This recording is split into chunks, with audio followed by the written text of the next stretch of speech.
Okay mga jay, for today's idea, naamantay bag, unya kay kanaang di man nato gusto magkalapok-lapok diretso or babasa nga atong sahog, may na lang kay naatay stay tawag na recycled bag.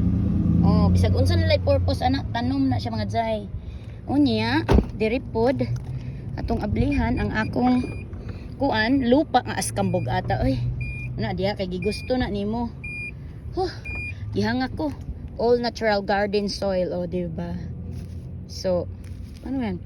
February 7, 2025 for vegetable and plants. Oh, flowers pala. So, vegetable. Bahala na siya mga jay. Basta, nagpalit kog duha as kabug-ata lagi. So, kani, nakuha na po na ko ni nga plastic bag dito sa lain nga tindahan. Nga na ay, kanaang mga baligya, gyapon nga lupa, nursery. Kani kay Lowe's man ko nagpetron.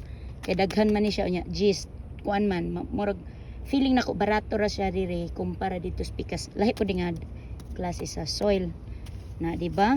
So aron nga di mahugawan ang atong kaning trunk ang iyang floor ba ang carpet. So mahugawan siya lightly pero dili gyud todo. Ako lang i-vacuum dali man naata kani imbis kay sa pang grocery ni ato na lagi butas tunga.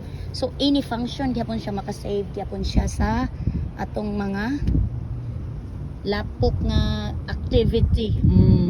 So napayad na ko sa Philippines tag $1 na dato tag 50 man. So at least di ba naka-save tas atong mga lapok nga mahugaw unta pero natay mga protection. Di ba? So idea na siya mga jay aron dili mga kung di nimo hapinan matagbaw sa carpet ay brush da na. Lapok pa na no wata kabog basa ba na siya what as kambog ata mga jay. As ini ut akong sampot. ako na tuod no sige bahin na. Tara manguli na tayo.